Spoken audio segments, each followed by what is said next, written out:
Hello, everyone. My name is Kelly Hall, and I'm a marketing coordinator here at ALS. And I want to thank you all for joining us today for our webinar Wednesday series. Our presenter today is Blair Easton. Blair graduated with a Bachelor's of Science from the University of British Columbia. From 1994 to 2006, he was involved in international laboratory trainings and laboratory assessment operations under programs operating around the world.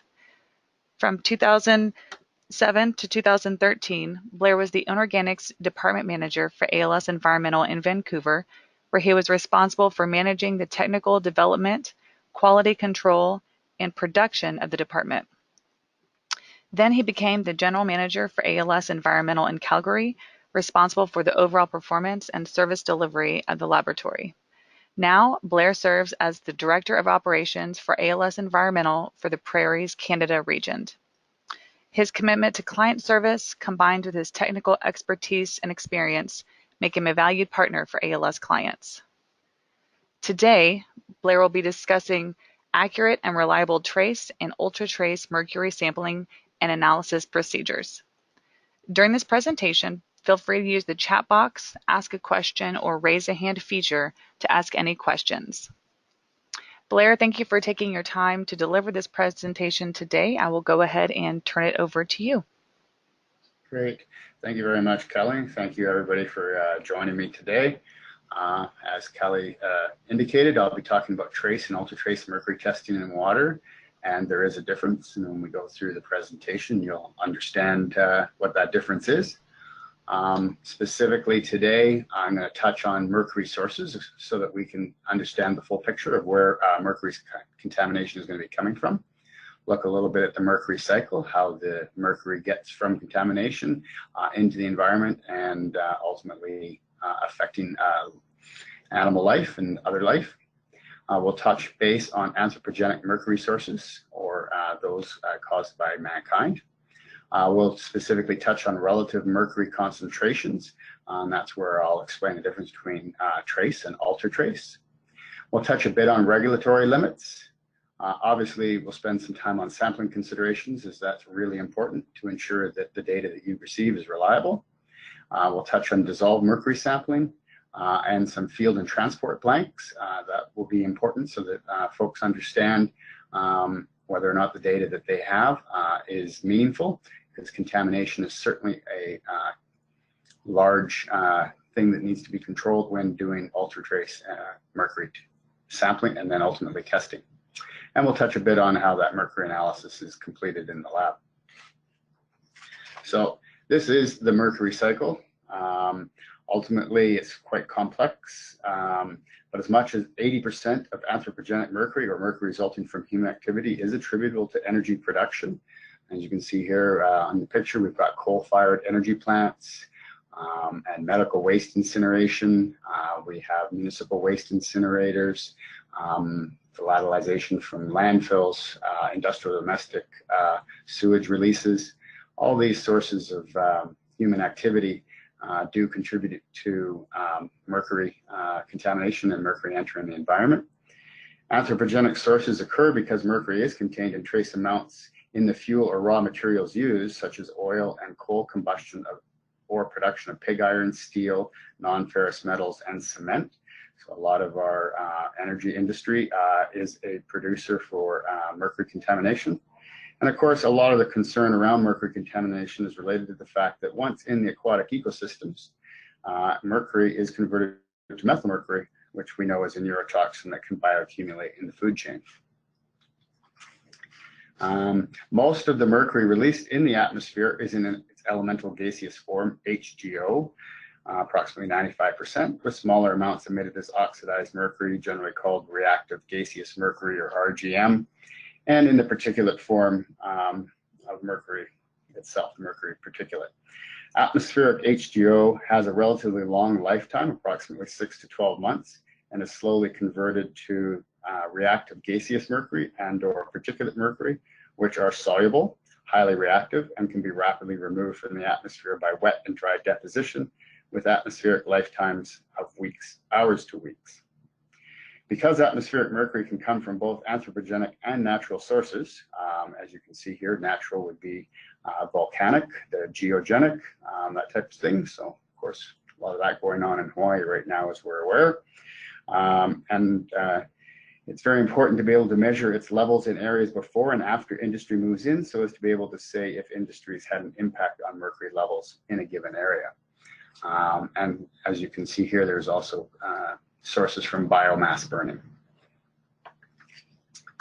Anthropogenic mercury sources that are typically seen in and around Alberta, which is an area I'm familiar with now, is a particular concern for coal power generation plants that are in and around the northern rivers of Alberta. In addition, bituminous coal can contain relatively high levels of mercury, and during combustion, like in coal-fired power plant, it's volatilized into gaseous elemental mercury vapor, or HGO, that I mentioned before. So in northern Alberta, there's certainly concerns with mercury deposition coming from the coal-fired power plants, as well as a little bit from the oil sands. And so specifically in the oil sands area, both bitumen and oil sands tailing ponds are also known to contain traces of mercury. Recent studies by Environment Canada have shown increased levels of mercury in the oil sands region in rivers, lakes, and bird eggs. It was covered in a Globe and Mail article back in 2013. Albeit the studies didn't link the cause of rising mercury levels to growing development in the oil sands, the scientists said further research was required to pinpoint a cause, but local regional factors are playing an important role in mercury presence. And that was from the same article of the Globe and Mail in 2013. So that we have a little understanding there of where mercury contamination can be coming from in the environment. And I want to touch now on relative mercury levels and concentrations, so the folks can get an understanding of just how low concentrations the labs are able to measure and where criteria actually is set. It was not long ago that reporting mercury levels at detection limits below 10 to 50 ppt was done only by specialized labs, and now commercial labs are routinely reporting mercury at 5 ppt or lower. Low level or trace level mercury analysis generally considered to be results from 5 to 50 ppt, while ultra trace levels are between 0.1 to 5 ppt or nanograms per liter. So something along the lines of a drop of water diluted into 400 Olympic size swimming pools is 1 ppt. So that'll give you a rough idea just of how little mercury can be detected in the environment. Please note that this presentation was originally prepared for a conference that I gave in Alberta a couple of years back, and as such, the regulatory limit examples cited do pertain to that region, but they'll be similar in other regions. Specifically, the lowest CCME, or Canadian Council of Ministry of Environment, water quality guidelines for the protection of aquatic life are 16 ppt and 26 ppt in marine and freshwater, respectively. Even lower yet is the Alberta Tier 1 groundwater remediation guideline, which was released back in 2014, that is now 5 ppt for total mercury, as is the Alberta Surface Water Quality Guideline for long-term chronic protection of freshwater aquatic life. And more importantly, the Alberta Regional Aquatics Monitoring Program, or RAMP, database provides access to all the ultra-trace mercury results reported from various creeks and rivers in Alberta. The lowest reported result was 0.2 ppt, and the average result was 3 ppt, which of course supports the collection of mercury levels below the total mercury guideline of a half a ppt. So moving into sampling considerations, preventing ambient water samples from becoming contaminated during the sampling and analytical process is the greatest challenge faced in trace metals determination. In recent years, it's been shown that much of the historical trace metals data collected in ambient water are erroneously high because the concentrations reflect contamination from sampling and analysis rather than ambient levels. Therefore, it's imperative that extreme care be taken to avoid contamination when collecting and analyzing ambient water samples for trace metals, including mercury. Particular sources of contamination: there are numerous routes by which samples may become contaminated. These include, during the sampling process, metallic or metal-containing sampling equipment, inappropriate and untested sample containers, and example is powdered sampling gloves. So it's very important to test the equipment that you're using to ensure that it is mercury free to the level that you're going to be testing to. And of course, laboratories that are providing you that analytical testing should be able to provide you, as ALS can, the necessary materials to do the sampling properly.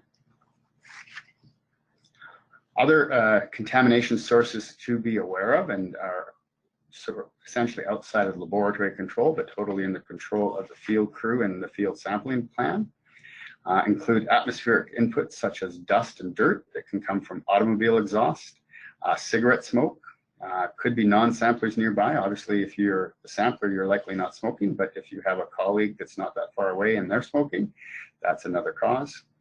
Nearby roads, bridges, wires, and poles. Of course, if you happen to be downwind from those types of installations, you can have contamination Good morning. blowing off of Start will those. begin in 5 minutes. Sorry about that. Even human contact can be a source of trace metals contaminations, specifically older dental work. It has been demonstrated that those with mercury amalgam fillings in their mouths can contaminate samples that are directly exposed to their breathing or exhalation. So ultimately, if we're getting down to that sub-PPT level, it doesn't take too much from the environment in order to contaminate that sample. Now, historic mercury sampling containers, up until maybe about 5 years ago, the most common type was HDPE, plastic, and preserved with nitric acid. This is what was recommended in the US EPA method 245.1, which was first published back in 1972 and was cited as the source for that recommendation. Several studies have now been conducted over the last number of years, particularly the last 5, and the loss of mercury from water in Teflon, borosilicate glass, and HDPE containers were reviewed, and a significant decrease in mercury concentration is often observed in water from HDPE or the high-density polyethylene plastic containers that were commonly used. It has been proved that mercury now is more stable in Teflon or borosilicate glass at ambient and refrigerated temperatures, as long as the samples have been preserved with 1:1 hydrochloric acid. So that's a change from the nitric acid that was previously recommended. And the addition of the hydrochloric acid or chloride to the sample greatly increases that stability of the sample. It is EPA method 245.7, which was published in 2005, that recommended the use of borosilicate glass or Teflon with HCl preservation. Now, when doing ultratrace level mercury sampling, the requirements to ensure control of contamination in the field is actually covered quite well in a US EPA method 1631, published in 2002, which was for the determination of ultratrace mercury with levels between 0.2 and 100 ppt. And the new ultratrace level was established in support of the US Clean Water Act and also specified the use of borosilicate glass and Teflon and the preservation with hydrochloric acid or BRCL. And quite strongly, they recommend and cite the use of the clean hands, dirty hands technique for sample collection, which is the EPA, I'm just checking there, the 16, sorry, just, the EPA 1661, sorry, too many methods, it's on my next slide, but it's the clean hand, dirty hand technique is EPA method 1669. The US EPA and many Canadian provincial government ministries already prescribed the use of Teflon and borosilicate glass containers with HCl preservation for collection of water samples, including BC, Ontario, and Alberta, as well as the CCME. Lastly, for ultratrace mercury testing, some labs, including ALS, recommend that samples not be preserved at all, as the acid is a magnet for trapping mercury that can be present in the air and ambient sampling environment, and it's recommended to have the lab preserve the samples upon receipt. The clean hands, dirty hands technique, in summary, is you have two field staff. One's designated the dirty hands and the other the clean hands. The clean hands only puts on a clean pair of gloves supplied by the lab for each sample, and the dirty hands removes the double bag sample container from the cooler and opens the outer bag. Dirty hands should only be involved in operation of sampling devices, pumps, etc., but should not contact the sample container and the inner bag. Clean hands opens the inner bag and removes the sample container.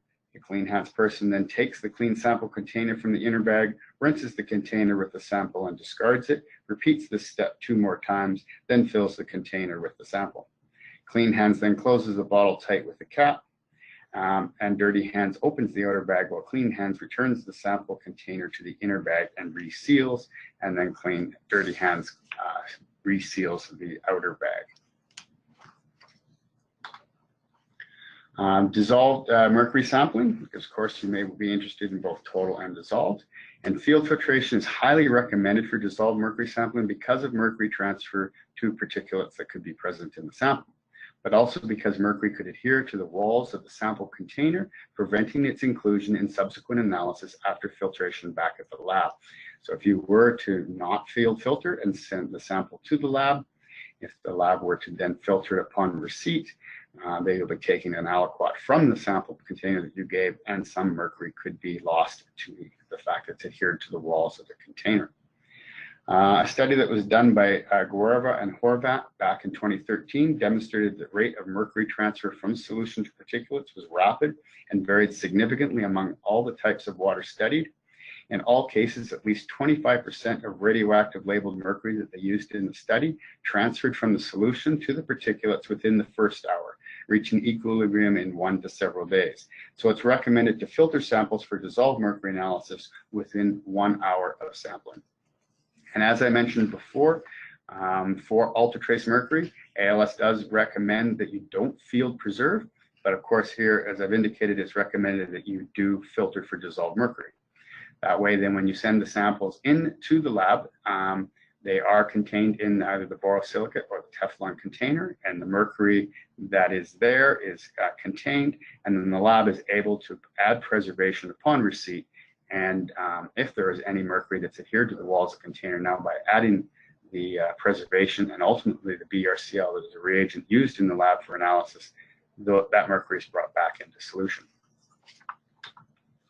Now, as I mentioned before, field and transport blanks are a key part of any sampling program for most analyses, but in particular trace level metals and ultratrace mercury. Due to the ultratrace nature of the tests in water samples, these field blanks are going to be imperative to allow you to interpret the test data. Field blanks, i.e. equipment blanks, should incorporate all aspects of sampling operations, including filtration. All field sampling equipment, including filters, should be tested for suitability prior to using in sampling for mercury. Mercury-free water should be provided for the field filter blanks by the laboratory. The use of transport blanks will allow for determination of possible source of contamination when compared with field blanks. That is, they'll identify if the supplies and transport are a source of the field sampling process itself. So if with just a transport blank, you're not actually opening and exposing that in the field, it is a blank prepared by the laboratory that is prepared using the same materials and the same preservation, if that's done, by the laboratory when it's sent out to the lab, to the sampling field crew, and it travels with the supplies out and then travels with the samples back. And if you see contamination in that, that is indication of potential contamination from the transportation and or the supplies.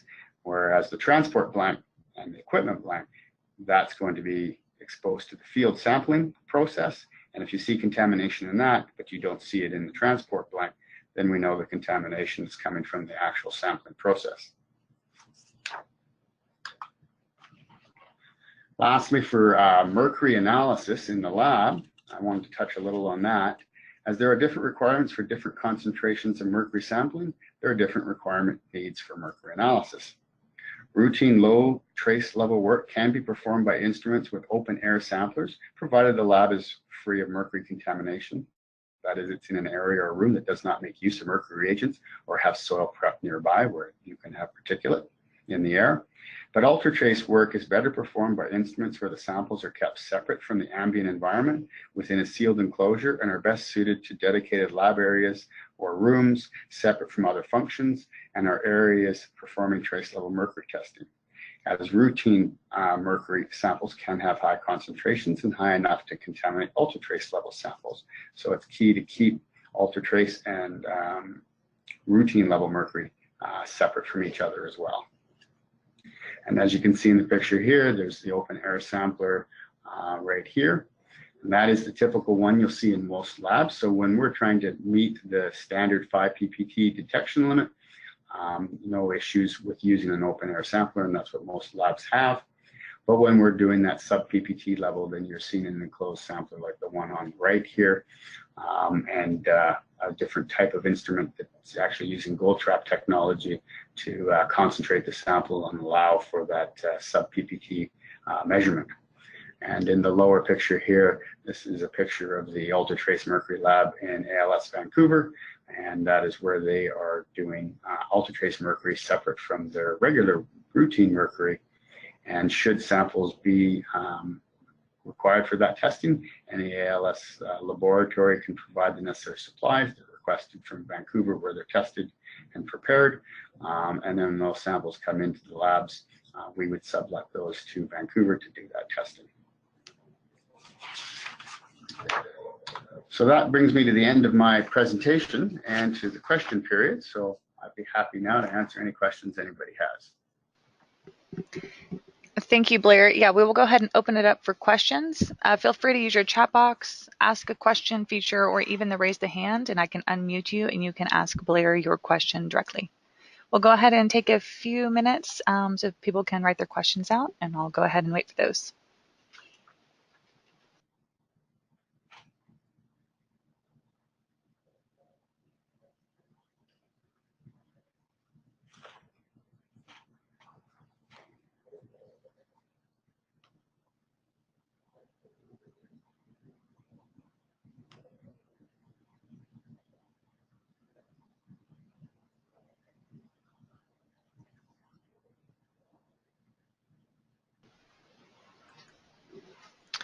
Okay, Blair, we have a question from Ken. He asks, what is the source for water for the field blank? Commercially available distilled water probably isn't good enough. No, that's correct. It could be. You'd want to test it. Generally there's not a lot of mercury we would find in our water from most cities, but the laboratory would be providing you further filtered and basically treated water. So we have our own standard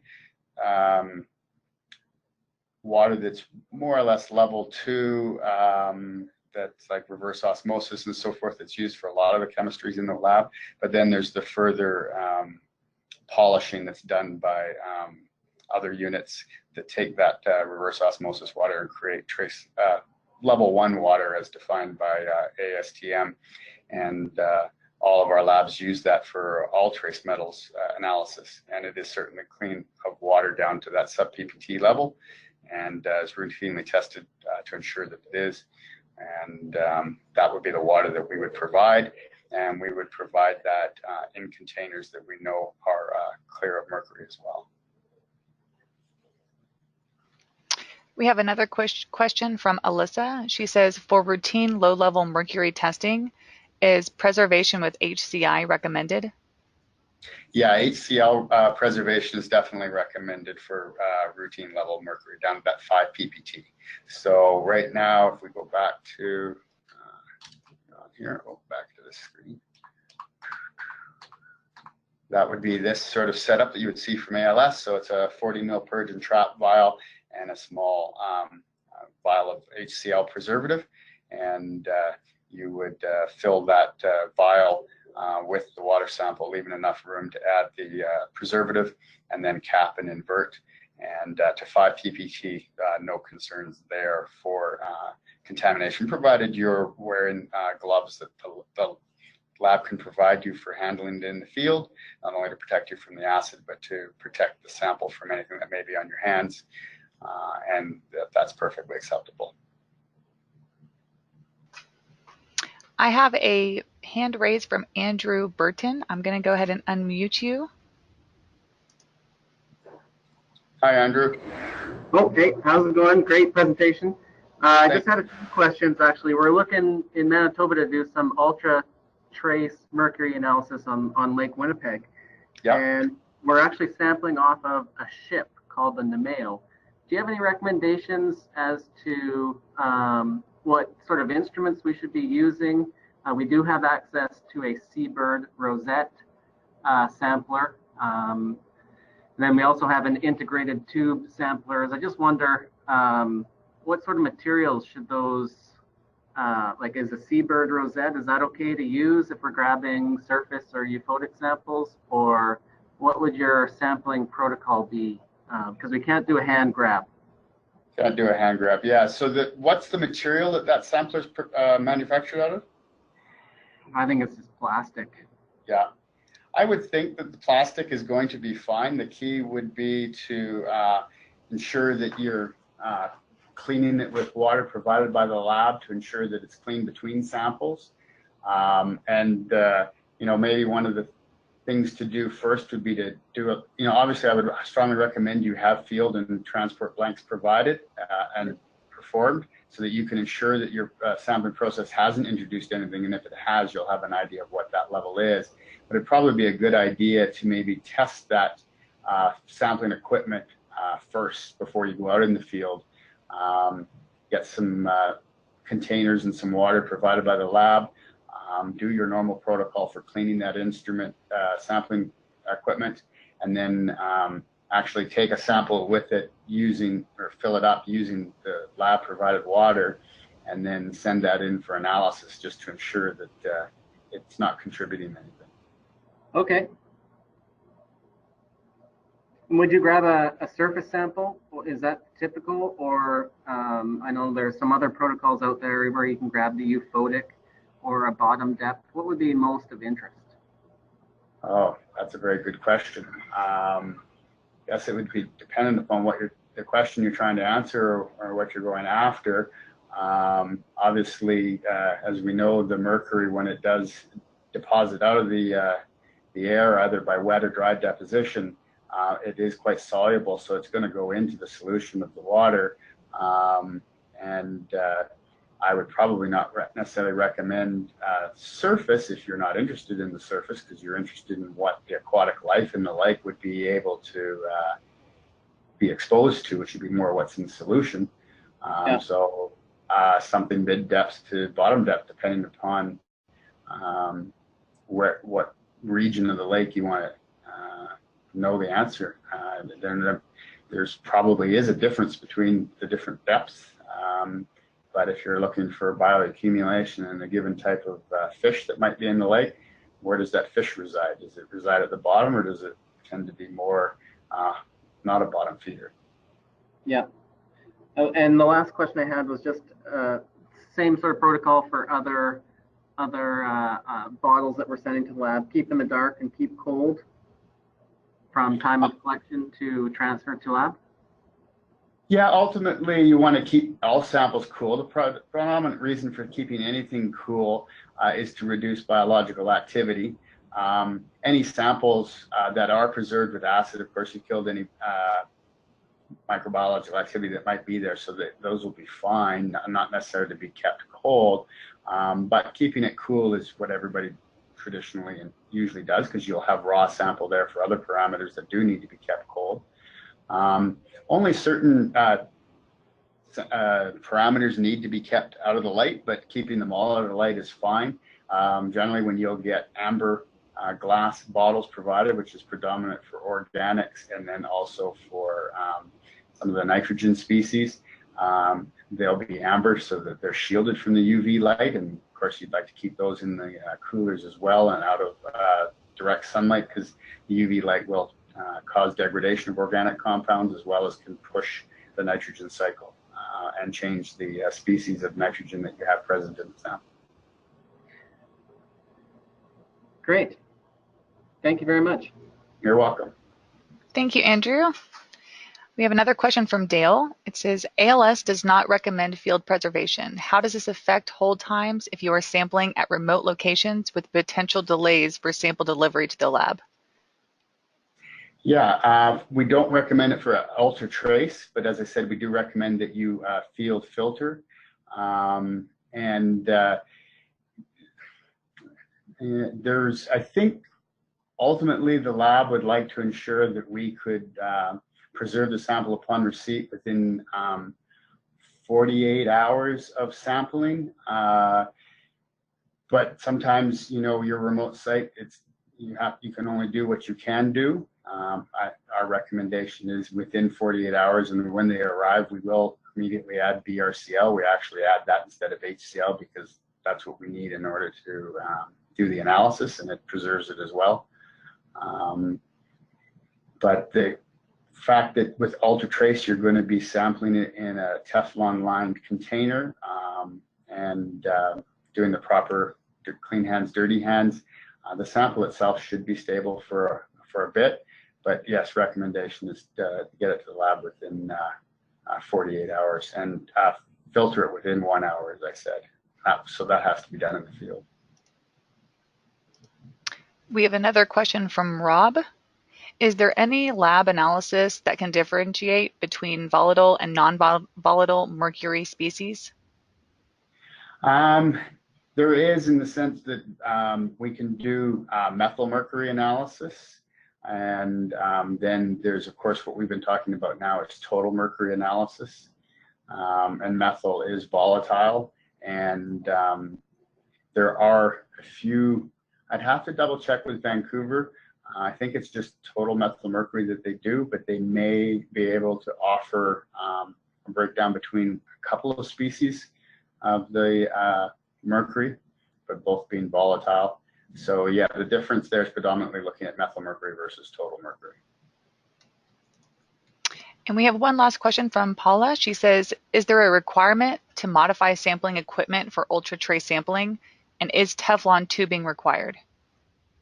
I would strongly recommend Teflon tubing for if you can use it for any ultra trace testing. Plastic tubing generally for metals in general is the best. Teflon, it would be better.